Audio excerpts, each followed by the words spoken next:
Recovery means to me is freedom and peace. There is hope. Recovery is awesome. Recovery works. Recovery is possible. There is hope. Recovery is possible. There is hope.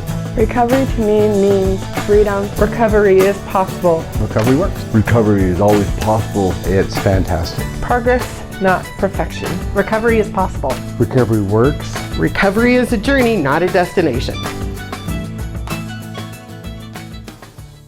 Welcome to Montana's Peer Network Recovery Talks podcast. I'm Jim Haney, and this is part 2 of the Leadership Podcast with Lawrence Rhone. If you haven't caught part 1, I would suggest going back and listening to part 1 before you jump into this one, because we're going to pick right up where we left off in part 1. And thanks for tuning in. And Lawrence, thanks for coming back on and doing part 2 with me. Thank you for having me back. Yeah. I appreciate it. Yeah. So we were talking about leadership and sharing our experiences and talking about the recipe. So let's continue from there. It was really some good stuff. And so the recipe, the parts that go into the mix to being a good leader and our experiences. And yeah, I think number one, I think it's good to understand why you have a recipe. And for folks in the academic world or in the research world, they talk about the scientific method, right? Mm-hmm. And why do you have it? When you see and talk about evidence-based programs, to garner a respect for our process, because I think that's the other challenge we have in recovery, that folks think that colloquially it's all willy-nilly, and that's not true. Right. We know it not to be true because Correct. We live the life of recovery. But if we have a recipe, it means we have a tool of review, so that we can compare. This happened to me last time and I was ill prepared. This time I am prepared because I had a method. How did this method work out? Right. What did I accomplish? Was it what I expected? If it wasn't, what can I do next time to get closer to what I expected? So yes. Yeah. Well, we were talking in right at the end of part 1, and you were talking about in the military and the acronym and how you've adapted it, and you mentioned you had mentioned the Marine Corps. And it made me think about that other saying about adapt and overcome. Yes. And that I'm not a veteran. I never served in the military, but wherever I heard that, I don't know where, that has always stuck with me. Wow. So you had a veteran in your setting, I bet. Somewhere. Somewhere that came into my world, probably when I was in my 20s, early in my recovery. And that is an internal mantra that I use to this day. Awesome. Whatever awesome. it is. So we share that. That is. And I guess that has to be in the recipe as well, right? So your mindset. Failure is not an option. Folks ask me, what's the difference between, because I advocate for my community.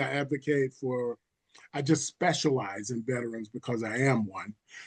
But what's the difference in the veteran and the civilian approach to accomplishing things or mastering things? And there's many differences, but some of the big ones that I hold on to are that in the civilian world, our perception or understanding is that in the civilian world, you accomplish what you set out to do, if it's a skill set or a task, and you accomplish it and it's great.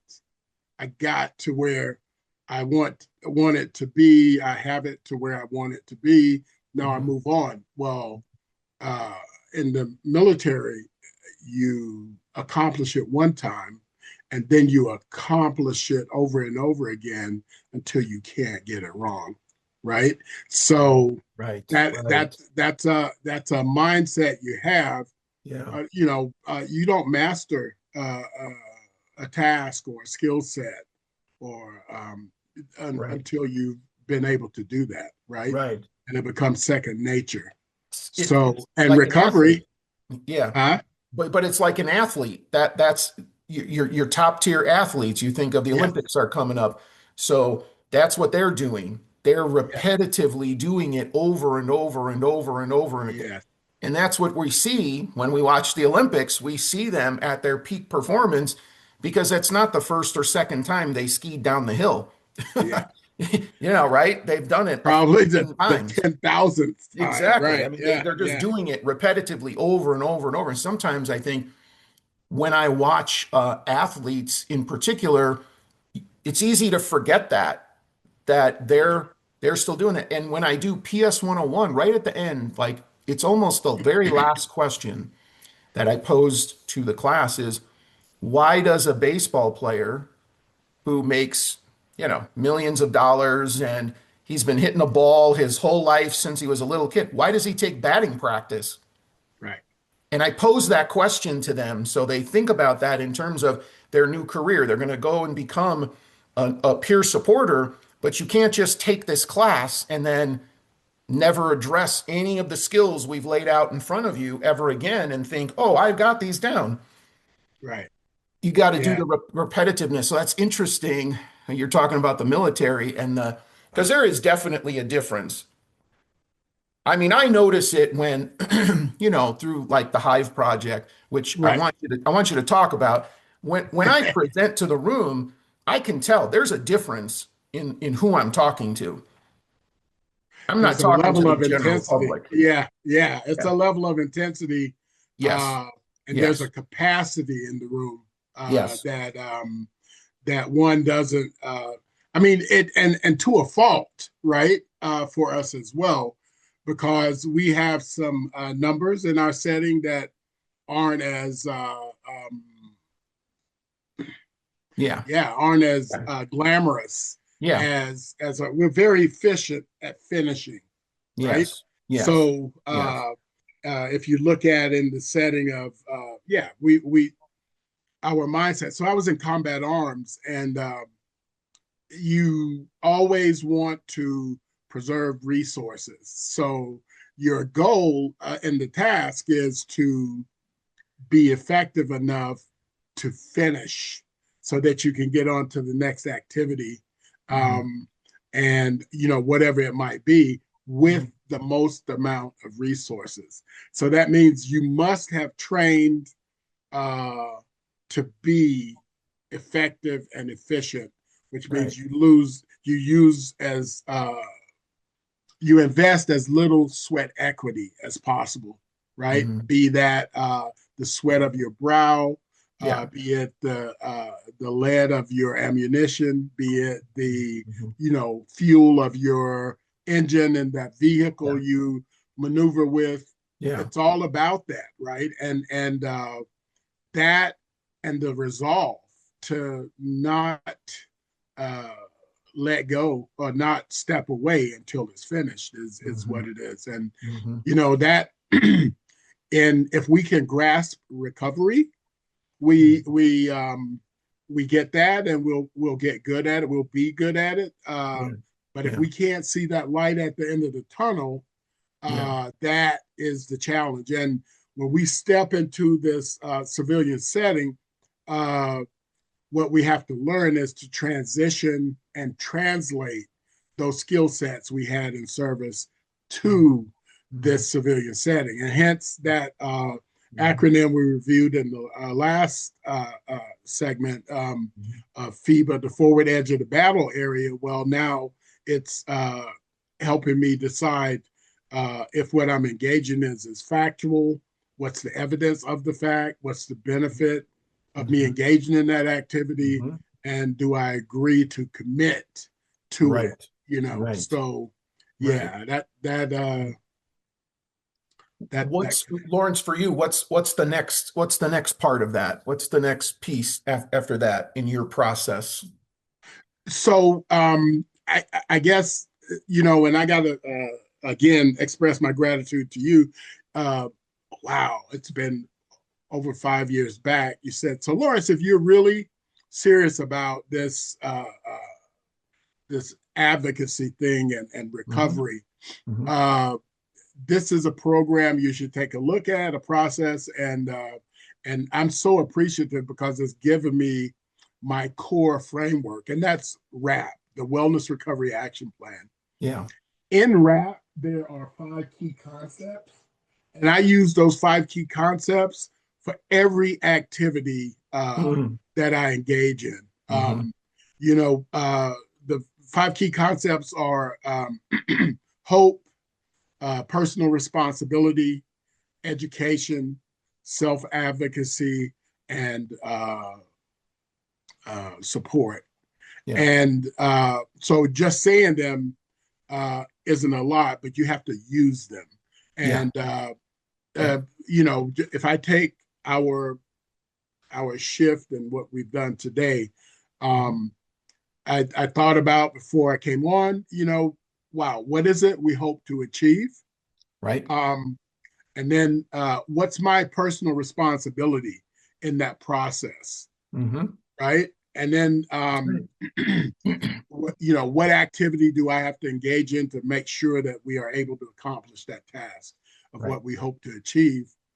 If I don't have the depth or the resource or capacity, then I need to educate myself on what it is I need to do. Mhm. And then I need to, if I find challenge there, I need to self advocate for support. Mhm. So, and that's Mhm. what I think you saw me work through it. I was like, okay, I Yeah. know I have something else. I need to check Yep. off on that, ask for support to Yeah. let me engage, and those type things. And that's how my mindset is when I approach whatever. So now I know, irrespective of what happens, I have a tool to refer to help me Yeah. get repetition after repetition after repetition. And the Mhm. more I do it, the better I get at it. That's right. Yes. Yeah. Yeah. Yeah. Yeah. Yeah. Yeah. I I think I shared this with you in when we were warming up to recording the first one was those key concepts from RAP. That's at the core of Montana's peer network. That's when we started the organization. Like you, I took to those right away and Mm-hmm. was like, wow, this is really powerful. This is simple. Anybody can learn this. And and we created I took a brochure, I made a brochure, Your Path to Wellness, and I used to run these groups. And Mm-hmm. that's all it was, was people identifying in each of the concepts. What does that mean to them? What does that look like for them? And then we would discuss it. But then they take the brochure with them home, so they have something in their hands, and that's all that I did. And those are really, really powerful. And over the years, building on those concepts, right? I added in resiliency, I'm right? glad you brought that up. Yeah. Yeah. And I know Yeah. you've talked about this because Yes. to be a leader, you got to have resiliency because you're going to get knocked down. You're going to get knocked down, and your best laid plans are going to go awry, and you're going to have to make adjustments and approach it differently, and not to give up on what you're trying to achieve, what the overall mission is. The way you thought it was going to go the first time, it may not be the way it works out. And I know for me, with peer support certification, I mean, we went to the legislature 3 times. So that's 6 years, right? Because it's only every 2 years. So they said no the first time. 2 years later, nope, the second time. We had to come back. I mean, that's resiliency. Like, Many people would just give up and let that go and just move on to something else because they didn't have quick success. But the ability to bounce back, to keep moving forward, adjust the plan, stay with the mission, that I think for me is definitely part of the recipe for a leader. Agree. I agree. Yeah. Having that as your core, as a core attribute or um, uh, orientation to, right? You got to have a compass for life. And Yes, yes, that, yes, as I alluded to earlier, and this started for me early because I think your patriarchal and matriarchal upbringing also impact you. mhm, And then having a structure helps you go back and inventory. Is this the first time that I've heard this, or have I heard it and it was not articulated that way? You yeah, know, yeah, and my grandfather used to say to me, uh, "If you don't stand for something, you stand for nothing." Right? yes, yes, And yes, so, how does that translate into recovery, right? Or into life? And when I was in raising my son, now I'm a young father at 25 years old, 20. Well, I was in my 30s when we had this conversation, or approaching my 30s, and he was struggling, and I understood that you he needs structure, and that's my responsibility to provide mhm, him structure. mhm, So even then, mhm. I'm 63 now, so that's over 30 years ago. Yeah, I said to him, look, that if you don't stand for something, you stand for nothing. So what we're going to do today is we're going to create a tool, and I didn't call it a tool then because I didn't have that vernacular, but I told him you need something to be able to orient on, a compass.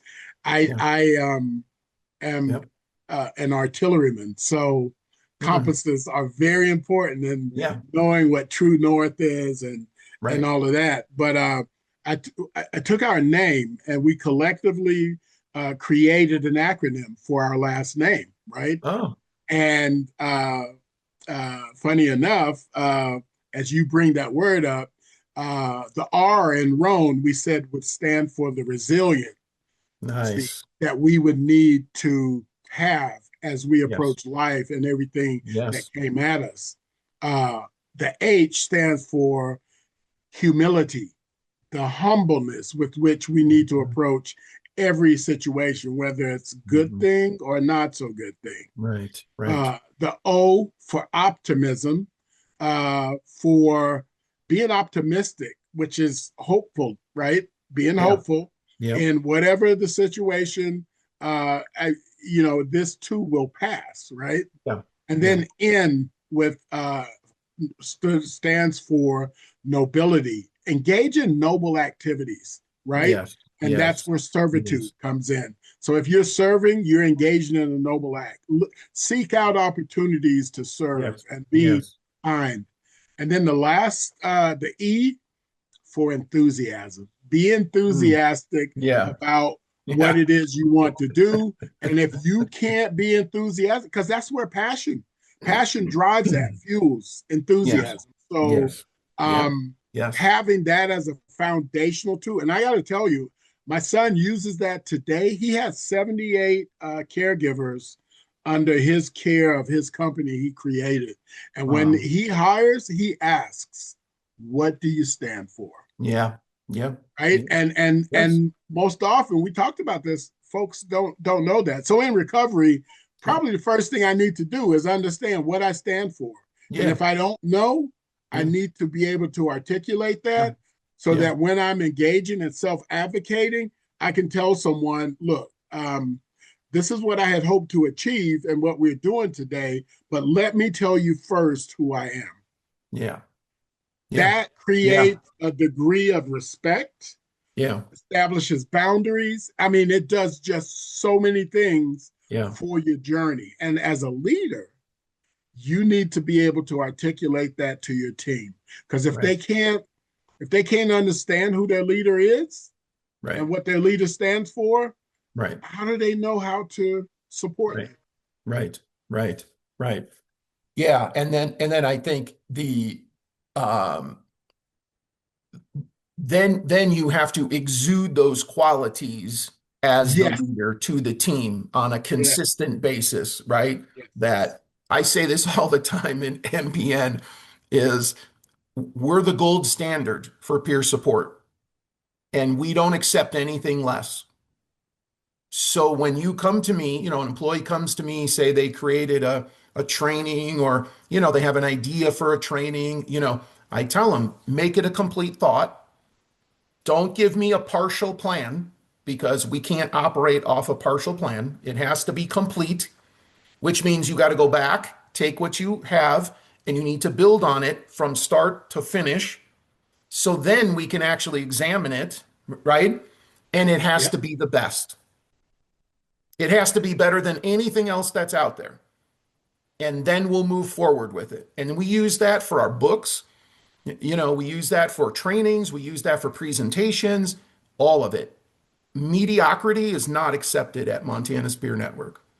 I love that. And I and love that's hard for some people when they first come to MPN, because they go, whoa, you know, right? Because they don't have the mission, they don't have the vision. It's just a job kind of thing, right? There you go. Yeah, yeah, yeah. They're just There's moving through the no moving through the, participation exactly. certificate here. That's No right. participation trophy. This is That's right.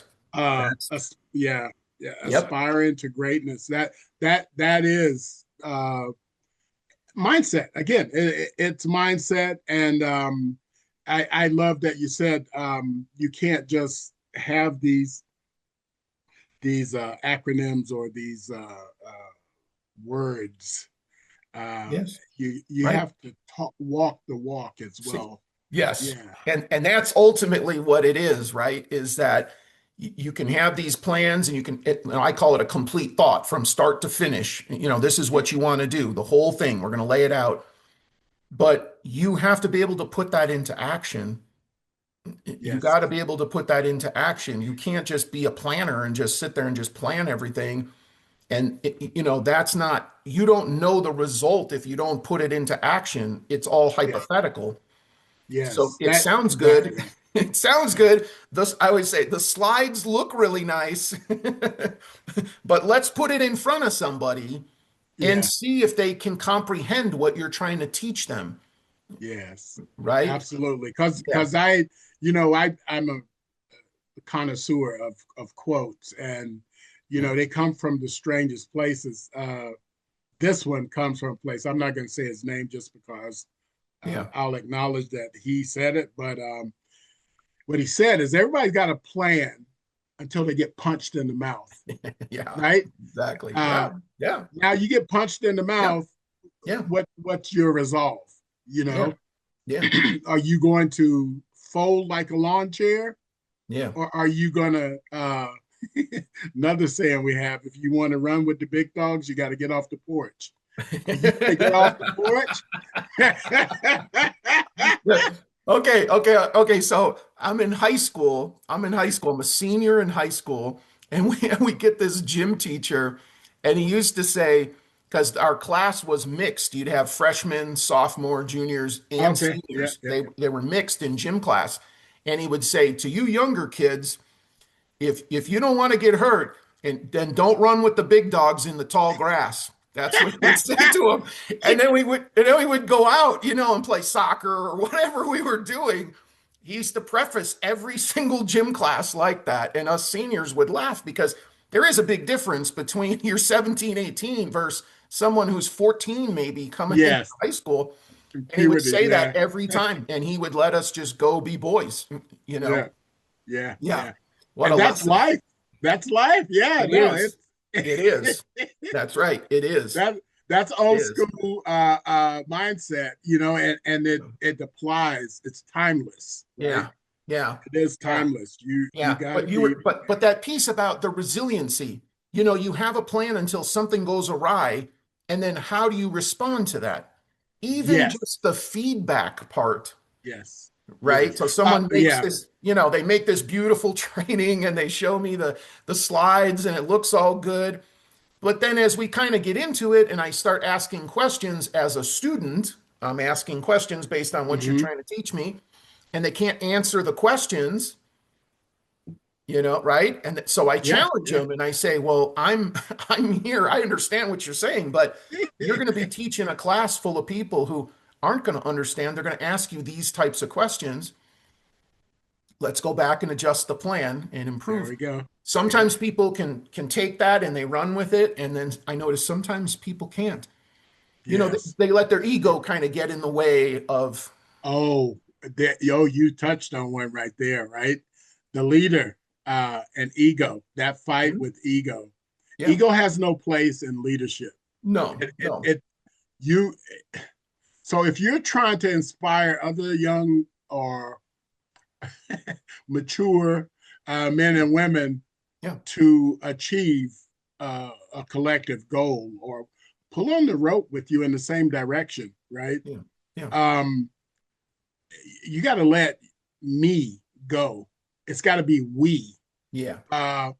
What is it we need to do to accomplish what we want to achieve? Yes. Right? Which means you got to get buy-in. And, people are more likely to support something they had a part in building. Yes. Than if you bring a finished product to them and said, so I decided that this is what we're going to do. Right. Right. Right. And that's a tough one. Right. Yes. Because look at what society tells us that, and I get it. Right. If you want to be looking at my self-care, I can't forget the self. Yeah. But if I'm wearing my hat as the leader, right? The self has its place, ego has its place, but it's not in the leadership of my team. Correct. Correct. So Correct. And that's huge. That's a whole nother podcast of how that is. No, it is, because you mentioned it, society. We're in this me society.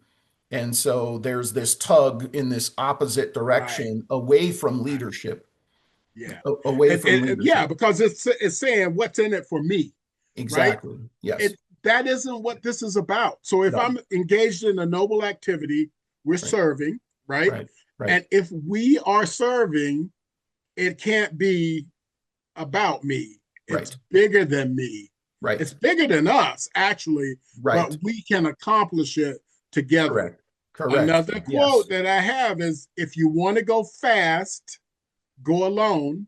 If you want to go far, go together. Nice. Right?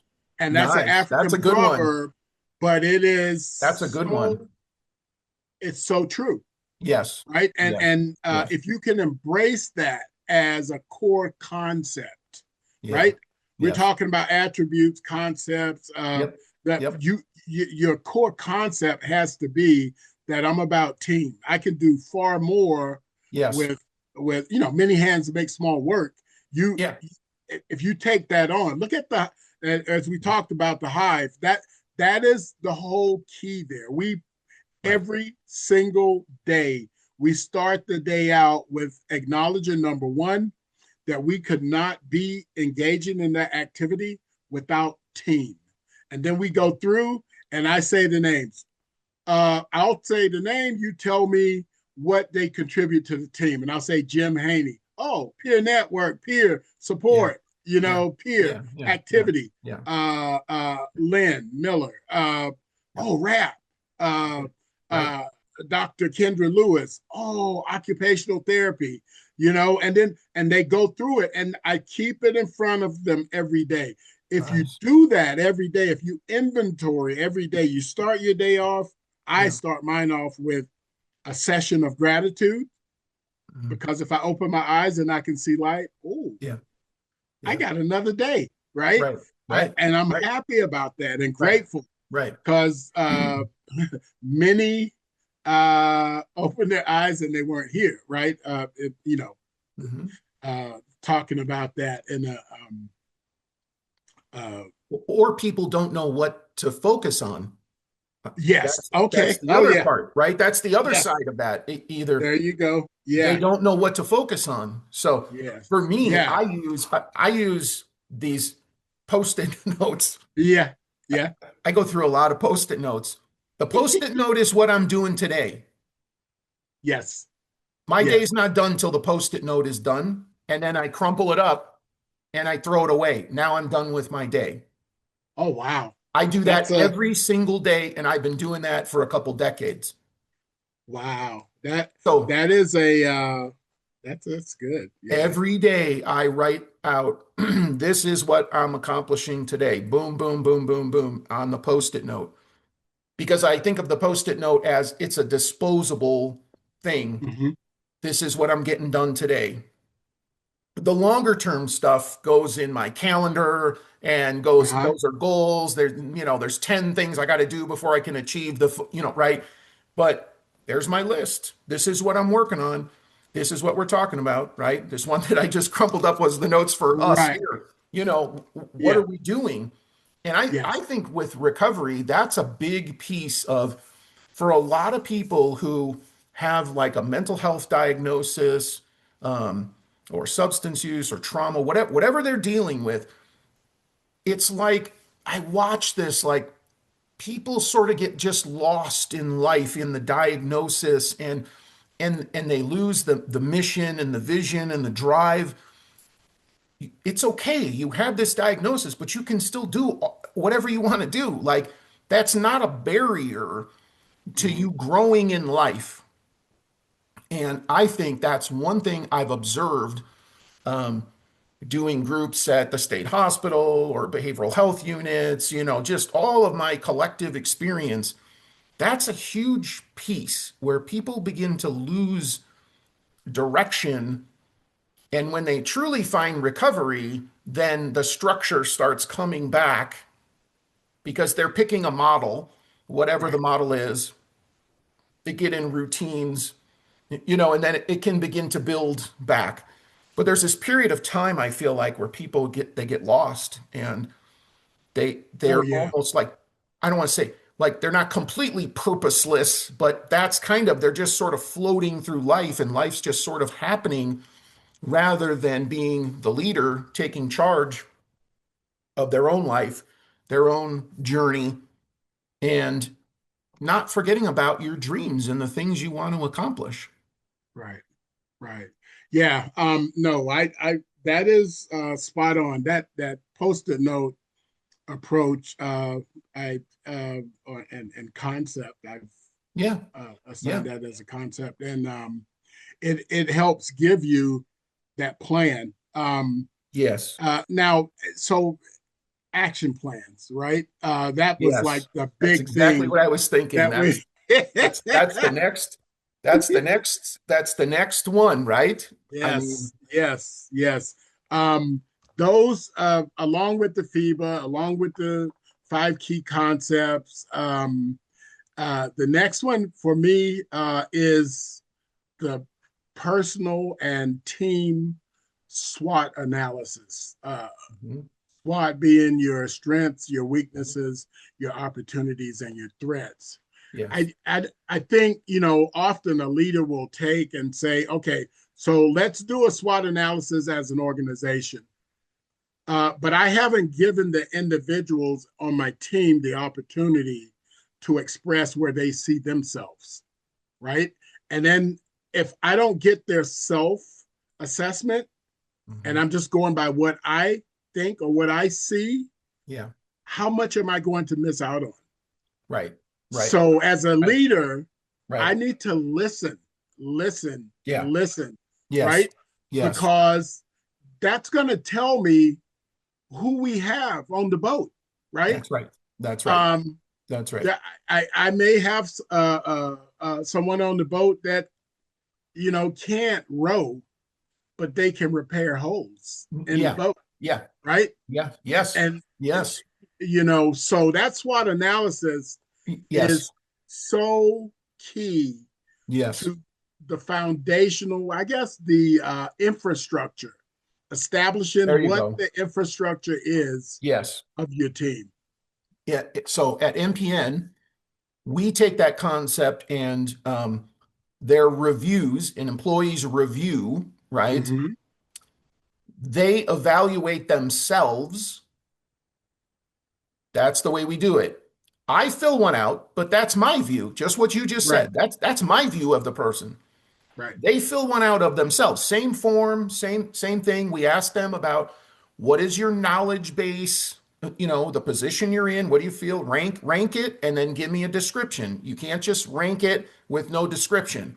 You got to write out how you determined that's your score, like whatever you want it to be, 1 through 5.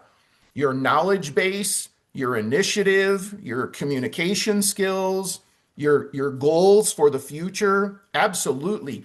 You have to ask the individual, where are they at? This is only my perception. I tell them that every single time. I say, this is just my perception of you. There's right. no right or wrong here, right? And our scores should be similar. How I view you and how you view yourself should be similar. Successful people, that those two things will be very close. Right. There's a problem if I view you one way and you view yourself a different way and we're way apart. So we use the scale of 1 to 5. So if we're 1 point either way, that's normal. That would be normal. Once we get to 2 points difference or 3, there's some kind of disconnect happening there. I've always used that from day one at Montana's Peer Network. They review Wow. Yeah, themselves. yeah. It is. Yes. I think, and if I look at the military, there's it gives you so many visuals as a leader. Mhm. Uh, so you have your military occupational specialist. So you have your rank on your collar, so they can see, okay, this person should have, in order to get to this rank, they should have this. So Okay. the building of your perception of the individual Yeah. is in general, especially depending on what you're in. If you're in logistics, if you're in personnel, if you're in combat arms, you're Right. just trying to. So then the next thing you're going to ask them, you see their rank, what's their military occupational specialty, right? And then they tell you, oh, I'm a tanker, I'm a combat Right. engineer, I'm EOD, which is explosive ordnance disposal, or whatever it is. Yeah. Then you can assign uh, a maneuver value to them or a combat readiness value to them. But that still doesn't tell you who the individual is. So in service, and I was in, and I still assert and feel that it's my responsibility to be a member of the Sergeant Morales Club. And Sergeant Morales Club was the European version of the Audie Murphy Club, but what it charged the individual non-commissioned officer to do was to be and pursue emulating the posture of the ultimate leader, right? And the ultimate leader knows his men, or in today's case, his people. Right. And that means you got to get that SWOT analysis from them. If Yes. you don't know, what everything they bring to the team, right? Right. Because if number one, if they articulate it, they attach a sense of pride and purpose That's to it right. as well, That's right? right. Or they're not going to say it, right? That's right. That's and right. and so now you get the best of the best out of everyone. Yep. You align it, and I guess we didn't get to the. So in all of this, you have to have a decision-making process as well, right? Yeah. Yeah. If you don't know how to make decisions, your habits are going to dictate what your decisions are, right? And how you decide. Yeah. So I learned this. I talked about yesterday early in my first leadership course, primary leadership development course, is that you have to first establish what your method of decision making is, right? Mm-hmm. And I, at that time, embraced and used to this day the Ben Franklin decision-making process. Right. You mentioned And anyone can look it up what that is, but that's what I use. And when I have big decisions to make, I do that. Now, quick and very maneuver specific decisions, my training and my focus is going to determine how I respond to whatever I'm confronted with, right? So that's why practicing and having a recipe is so important. Yeah, but the SWOT analysis, absolutely the first part of it. Now that we know who we are and what we bring to the table, what's next? We got a mission. Do we have a mission? What is the mission? What are our objectives? What are our goals? What are our strategies? And what are our measures? Right? OGSM. Yes. OGSM. Yes. Yeah. So now, in service, we have a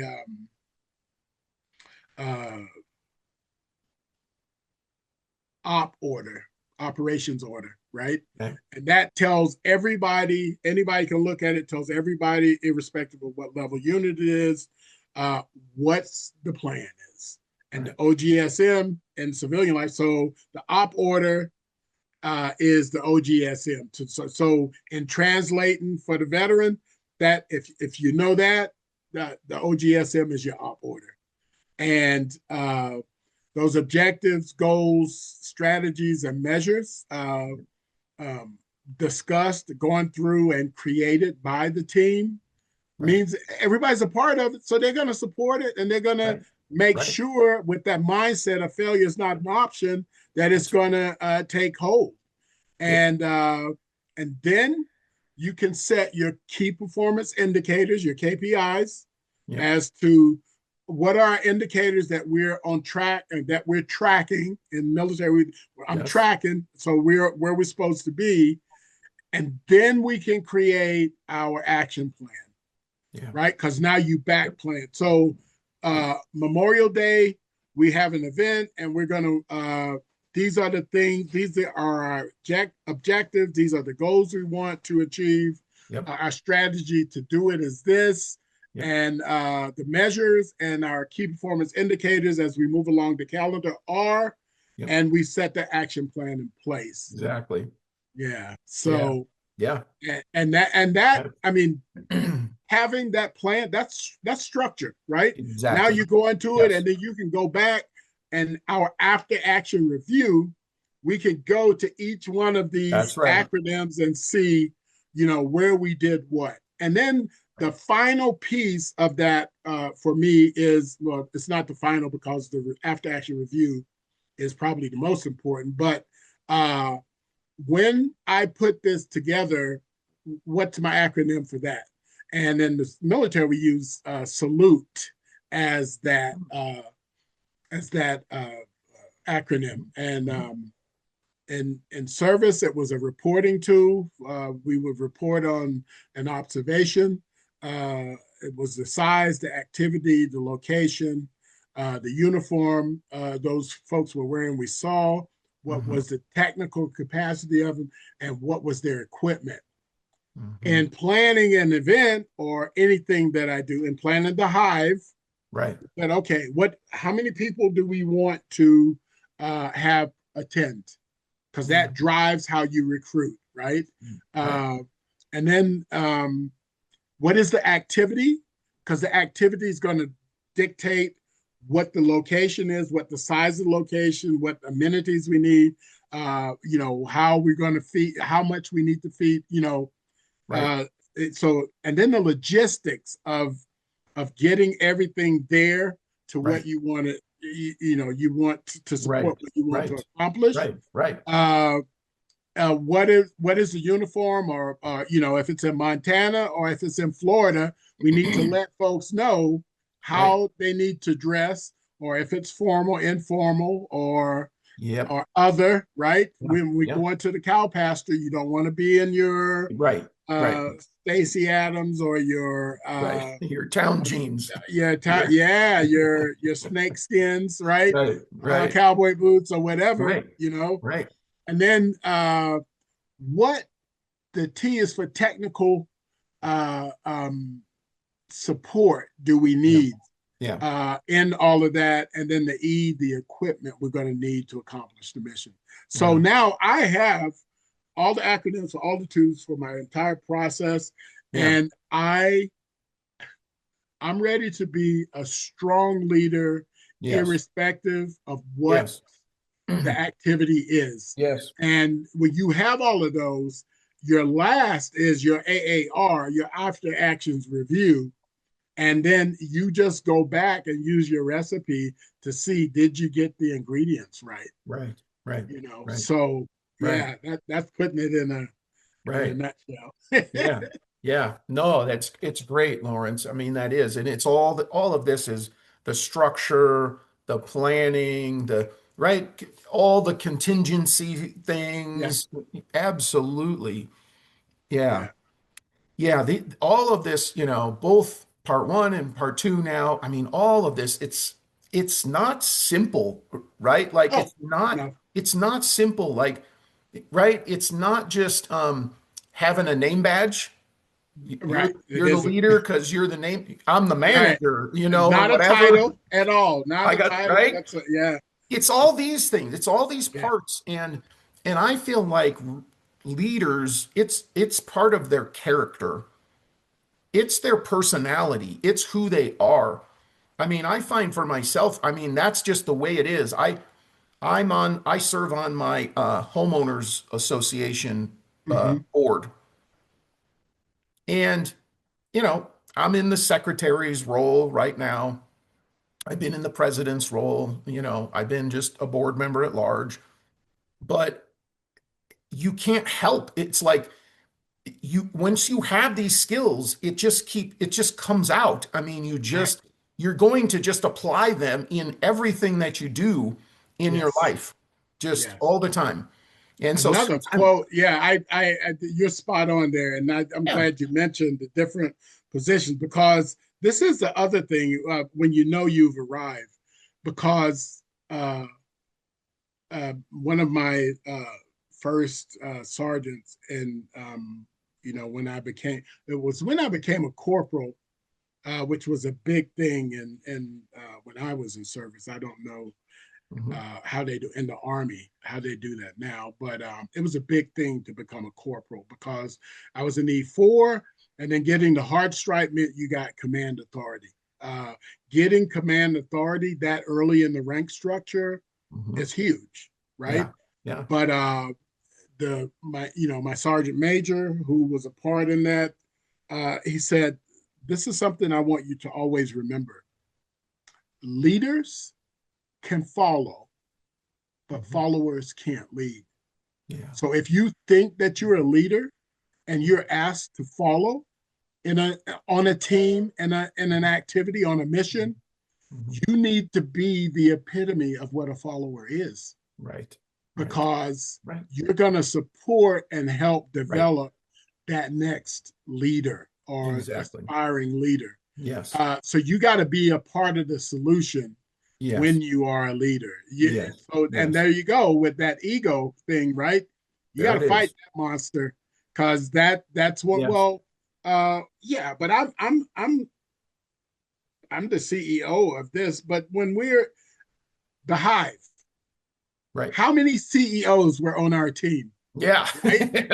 Right? That's our team. It's a dream team. You had a whole bunch of leaders on the team. That's right. It's like an all-star. It's like an all-star team. Yeah. Yes. Yeah. And hence the success of it, and the impact on lives. Because we all came together. Everyone, I loved the process. We met on a regular basis, and came to setting up the room. I remember that day. And someone wanted to, well, why can't we just put the tables this way? And I didn't have to say anything, because that I think there were two chomping at the bit. You and Lynn, you were both like, oh, well, hold my beer. I want to handle this one. I know exactly what you're talking about. Yep, Yes, exactly. I know yes, exactly what yes. you're talking about. Yeah, Yeah, yeah, yeah, yeah. yeah. So that Uh, that is a yeah, well, yeah, leaders are just leaders all the time, yeah, and you're able to recognize your role, even though you may have like on a board, you're not the president, but you're just in this role, and there you we go. are Yeah, when you're called upon, you do your thing, you serve, yes, and if you're not, then the leader takes the leadership role. That's it. right, That's the way right, it goes. Yeah. yeah. Yeah. No, this has been so great, Lawrence. I mean, really, I mean, it's, the work that you're doing, all of it is so amazing. And we keep talking about the Hive, and we could do a whole podcast on the Hive, Oh yeah, right? And we already have the one that's up on the Farmer Veteran Coalition page. We got it on hmm our stuff too. So if anybody wants to know about the details of Hive, because we keep mentioning it, um, we have a podcast on that. But I've really enjoyed this because, again, as my friend, we have personal conversations about this stuff all the time. And it's nice to connect with another leader and oh, that's humbling. I appreciate that. Oh, absolutely, to be able to connect, like you're my peer in a different way. You're my peer on a leadership level, but it's amazing the things you're doing. I mean, with RAP and the Farmer Veteran Coalition, with the Hive Project, and now that's branching out into other states.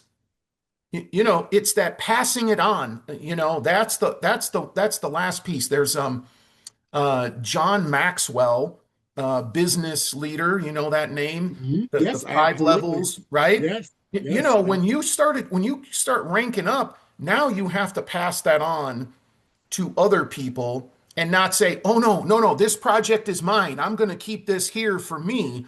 You want to pass that on so other people can have that in their own setting, and they're going to Yeah. tweak it and make it their own and wherever they're at and what they're doing. And that's one thing, Lawrence, I just love about what you're doing. You're not being possessive of it and saying, no, no, this is Montana Hive and this is, right? Yeah, and I appreciate that observation, and you're right. That is a thing, and it's for me. It's like the next measure of the Yeah. leader. What's going to be your legacy, Yeah. right? That's Is it right. attached to a shiny object, Right. or is it attached to Right. humanity, right? Exactly. And nature as well, because I'm a huge uh, advocate for a holistic approach to life Yeah. at all. Yeah. And if you don't respect yourself, respect your neighbor, and respect your environment, you're sort of missing the point, right? Yeah. Yeah. But what I challenge myself to do is look at each one of those things that you mentioned. If I'm in that activity and I'm the old head, or I'm looking at myself as the leader in that process, Mhm. then I want to look at the room. So first of all, if I if I am the smartest person in the room, I'm in the wrong room, Yeah. right? Yeah. So Yeah. I need Yeah. to aspire to be in settings that that I can grow. So I need to be a lifelong learner and continue to grow. The next thing is, if I'm in charge of that process, I'm the leader of that activity, and my age is 63, who's next? Who's Right. next up, Right. right? And Right. that person should be, at least in my standard I've set for myself, 20 years younger, right? So If they I can carry it if I on. do that, Yeah. right, I Yeah. create the capacity Yes. for this legacy of Yes. service Yes. to continue. I had this aha moment the other night. We at the Farmer Veteran Coalition, we've established something called wellness Rap Wellness Wednesdays at Farmer Veteran Coalition. Nice. And all of the cohort participants have the opportunity to chime in, check in on our rap format. And, we do a personal check-in, and then we move on to operational check-in. Yeah. But for me, the moving moment was that, number one, I wasn't the one talking. My teammate, I'll use his nickname, the Quiet Storm. I'm 63, he's 42. Check that list off. The next thing is our intern graduating she's in her senior year and her final semester at Baylor University, is also assisting him in the process and set the meeting up. She's 20 years old. Oh, right? wow. You see what I'm saying? So now we got 3 generations engaged in the activity. Right. That, for me, that I'm like, oh, we've arrived, right? Yeah. And that passion in that young person. Now, I always say the angle is, for me, is that I want that 20-year gap so that in 20 years, I hope that there'll be someone that will remember me and not let me sit around and slobber on myself. They're like, clean Mr. Rhone up. He did talk about he wanted to be noble. He wanted to be, So it's sort of now that's self-serving, right? But in a way that I think is just natural, because you want to matter and impact as long as you can. But somebody that's going to carry the work on, and that it doesn't end with you. When your effort stops, then it just burns out and goes away. You want it to carry on. And that, to me, that's that highest level of leadership, where you start mentoring in other people and you better their lives, not just in your organization or your program, but their life overall improves. Yes. And they carry on, the philosophy, the leadership, the program, whatever, the organization. Absolutely. And guess what that does? That makes them a more resilient version of themselves. Yes. So it comes back to resiliency, right? Yeah. The more resilient you are, the more impenetrable your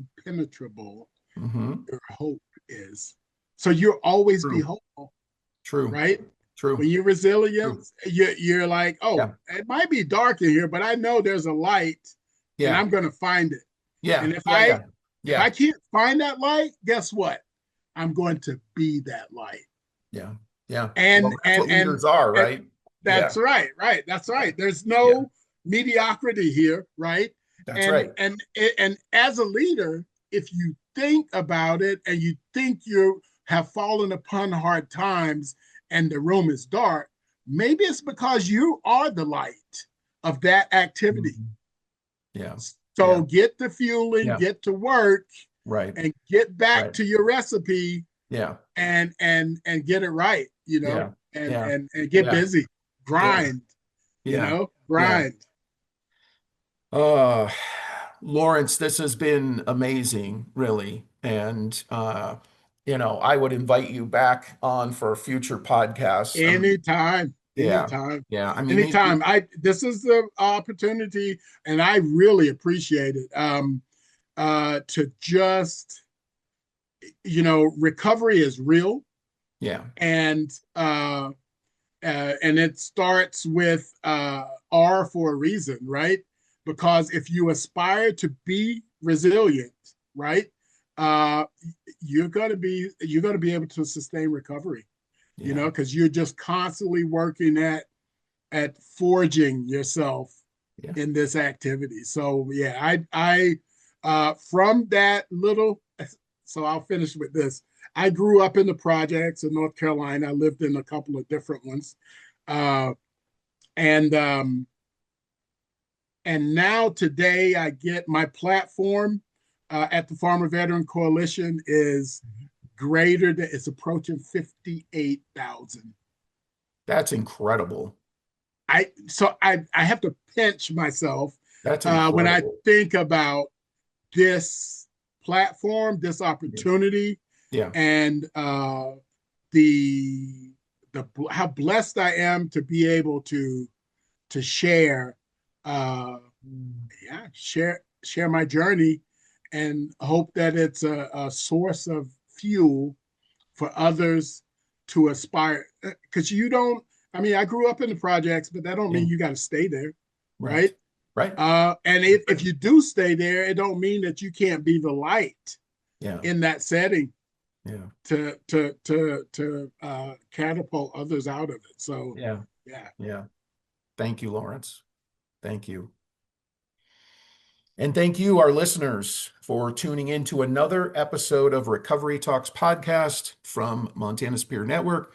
Keep checking back. We're always posting up new interviews with guests talking about all kinds of different topics. And we will have Lawrence back on at another date, and we'll talk about something completely different probably, and somehow end up back at leadership again. We'll probably come full circle. So thank you, Lawrence. Thank you to the listeners, and everybody take care. There's always hope. Recovery is possible. Recovery works. There is hope in recovery. Healing takes time. Recovery means resilience. You can get through anything. Recovery works. Recovery rocks!